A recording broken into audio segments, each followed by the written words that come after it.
এই যে ছবিটা দেখতেছেন এই ছবিটা হইছে ভারতের কোনো এক নায়ক আর কি। যেই হোক ভারতের তামিল নায়ক নাকি।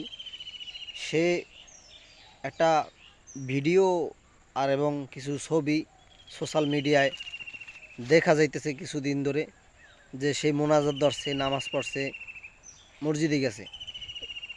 তো এটা দেখে অনেক মুসলমান ভাই হাস্যকর করতেছে যে সে হিন্দু, এরকম কথা বলতেছে। আমার কথা হয়েছে যে হেদায়েতের মালিক তো আল্লাহ ভাই। আমাদের কাম দোয়া করা, সেই মসজিদে আসছে, যে আল্লাহওয়ালাদের সাথে মেশছে, এটাই তো অনেক বড় কিছু।